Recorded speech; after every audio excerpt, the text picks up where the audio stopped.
Hello Pisces! Welcome dito sa aking channel, Kapalaran 888. Welcome guys. Tingnan natin. Ano bang message ang kailangan mong marinig? So this is from June 8 hanggang 14. June 8 hanggang 14. Para sa mga Pisces.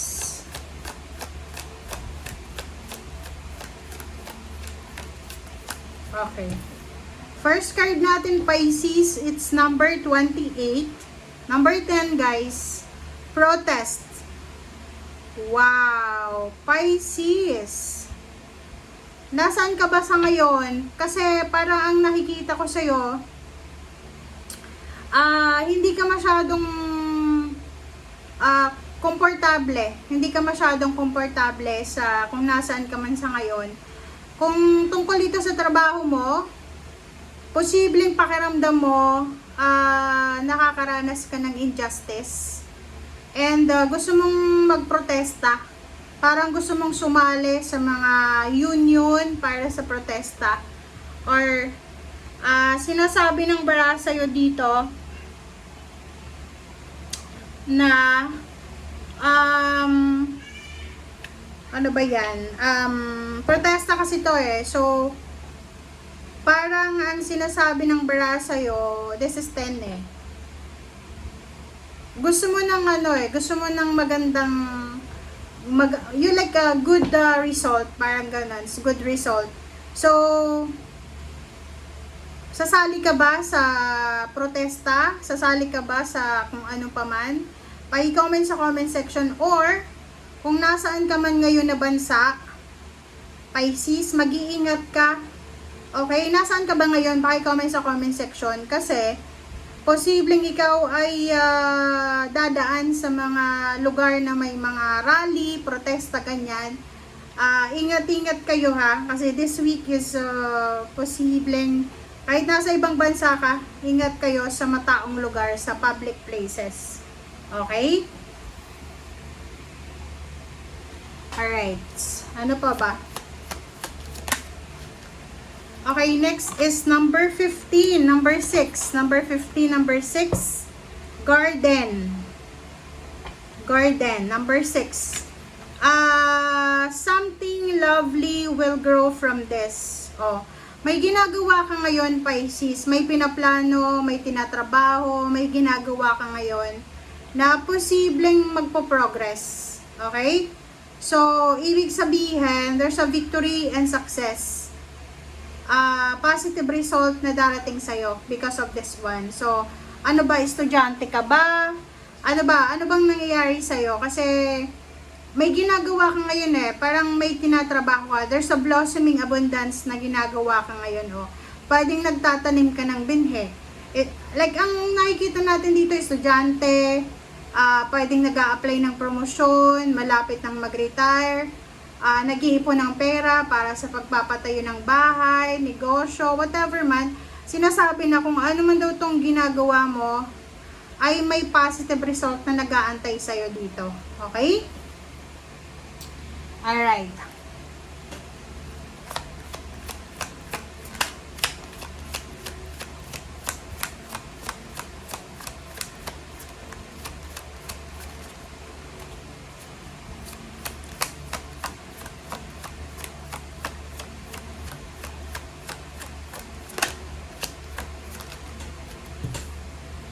Okay, number 18, number 9, 3, let them go. Wow. So, meron ditong Pisces na siguro bago ka lang nahiwalay, hiwalay ka ba sa asawa, hiwalay sa relationship, boyfriend, girlfriend. So, dito sa barahan to, sinasabi na kung ano man daw na nangyayari na hindi mo gusto, like may mga gustong umalis, may mga nawala, hayaan mo na lang daw, let them go. So, parang nasa nasa grieving period ka. Pwedeng yung iba nawala ng trabaho, medyo matumal yung negosyo, yung iba may mga family, relationship na parang masama yung trato sa'yo. So, basta ang sabi ng bara sa'yo dito, Pisces, na i-let go yung mga dapat i-let go. Sinasabi ng bara sa'yo dito na doon ka lang sa mga bagay, sitwasyon na alam mo na magbibigay sa'yo ng kaligayahan. Okay? Kumbaga, wag mong ipipilit, sabi ng baraha dito, wag mong ipipilit yung mga bagay-bagay na hindi para sa'yo. Parang ganun.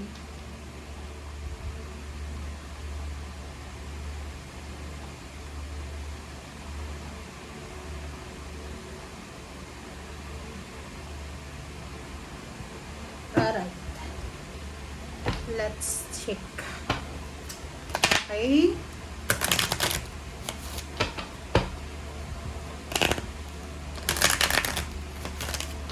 Pisces.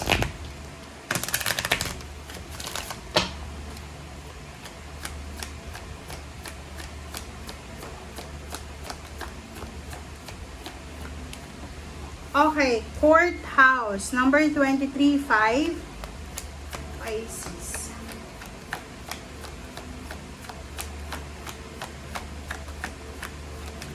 May mga Pisces dito na pwedeng marami kayong kailangan ayusin. Like for example, for the citizenship, for the visa, residency, parang ganon. Kung nasa ibang bansa ka.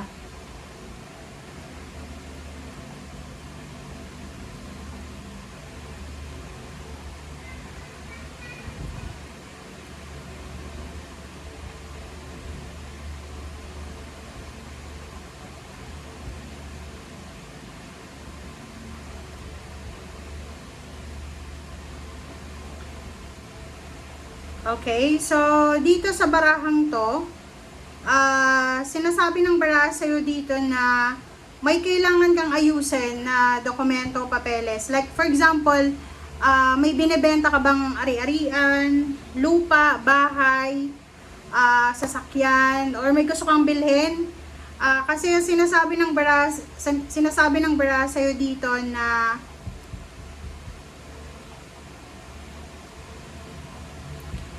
yung courthouse dito is parang galing siya sa korte or document siya, government papers and documents. So, kailangan mo daw na ayusin siya. Okay? Ayusin.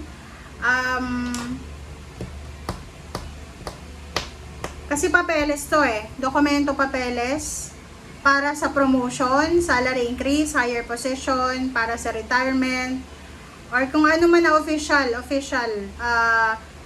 parang gusto mo bang kung nasa Pilipinas ka, gusto mong tumakbo sa eleksyon, so kailangan mo mag-process ng mga documents or paperworks, parang ganon.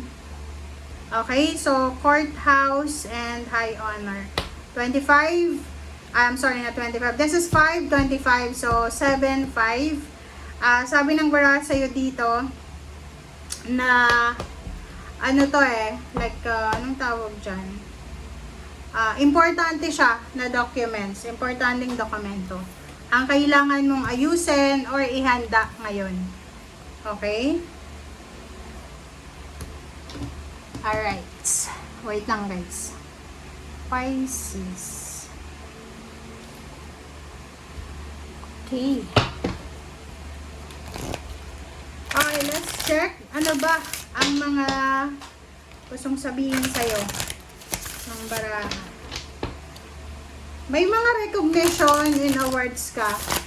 Like for example, ngayong linggo, pwedeng ikaw yung laman ng group chat. May mga taong pag-uusapan ka ngayong linggo.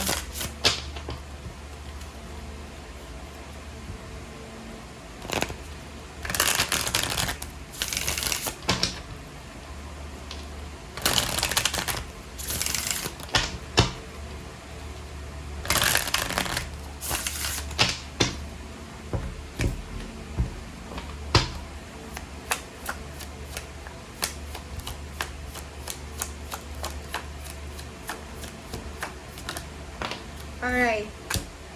Contract. Wow! Congratulations, Pisces.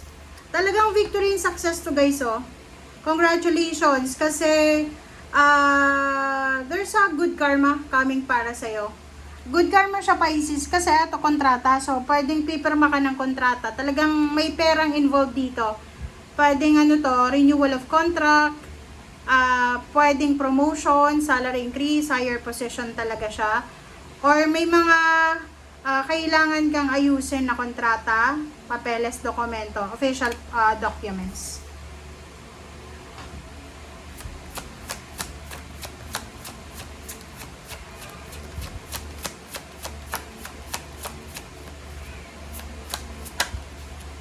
Okay, and V, nakakaloka.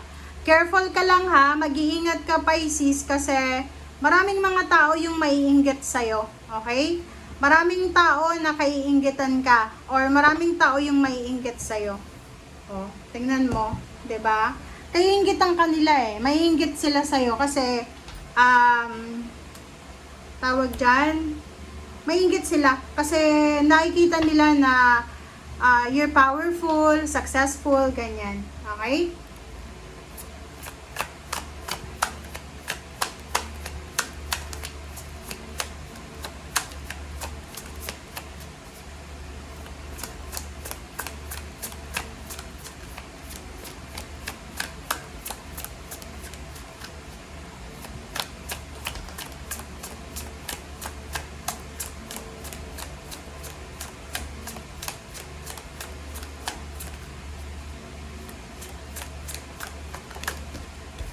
Okay. Yin and Yang. Yin and Yang. So, dito, this is number 22. This is balance. So, sinasabi ng bara sa'yo na papasok yung swerte sa buhay mo, Pisces. Magkakaroon ng balanse, magkakaroon ng kapayapaan. Kasi itong Yin and Yang, there's a positive and negative eh. Balanse siya. So, kumbaga, manageable yung mga nangyayari sa buhay mo this week. Ibig sabihin, wala kang dapat na alalahanin kasi manageable siya. So, balanse kang makakapag-isip, balanse yung pasok at labas ng pera. Walang masyadong stress, hindi masyadong stressful yung buhay mo this week.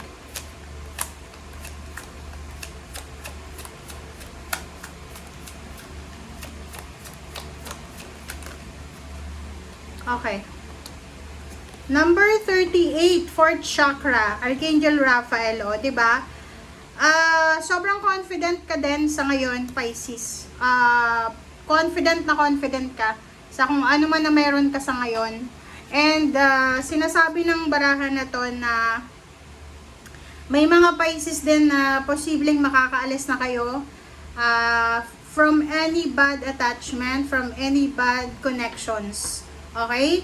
So, sinasabi ng barahan na to na kung may mga relationship na hindi maganda or sangkot ka sa isang relationship, sa isang connection na hindi maganda, makakalaya ka na sa linggong ito. So, nakikita ko sa'yo dito na wala ka nang dapat alalahanin. Kung ano man ang mga inaalala mo ay mawawala na siya.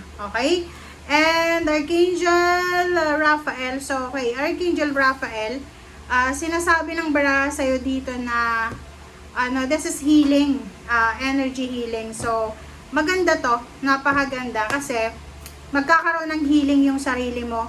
Okay? From head to toe, from inner na sa loob ng katawan mo. So, physical health healing, emotional, psychological, mental,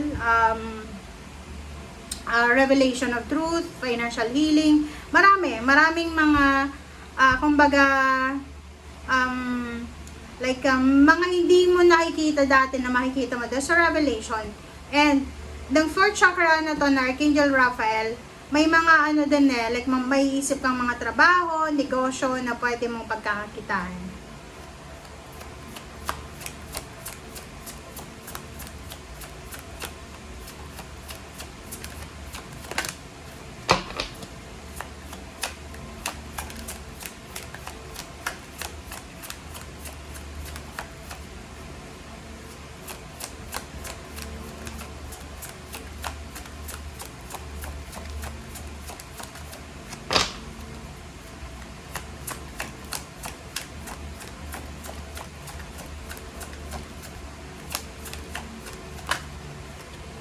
Okay.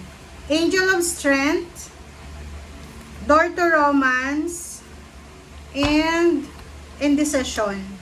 So, kung makikita mo dito sa last 3 cards na to, sinasabi ng barahan na wala, kasi 55 na siya eh. 5, 5, 3, 3, 8. Sa usaping pera, trabaho, negosyo, love life, or whatever man, spiritual, kung dati ay, kumbaga, hindi ka makapag-desisyon, yung parang balisa ka ba? Yung hindi ka makapag-desisyon kasi walang choice or marami kang choices.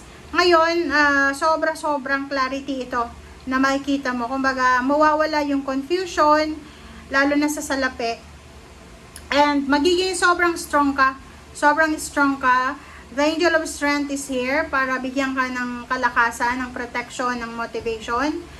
Yung love life mo, kung may love life ka na ngayon, may asawa, boyfriend, girlfriend, mas mag-level up yung love life mo. Walang masyadong issue, gulo. And kung wala ka pang love life sa ngayon, may posibleng papasok na love life sa buhay mo na posibleng mauuli siya sa kasal or sa commitment or sa kung ano pa man na partnership. Okay? So, thank you guys for watching and see you again. Bye!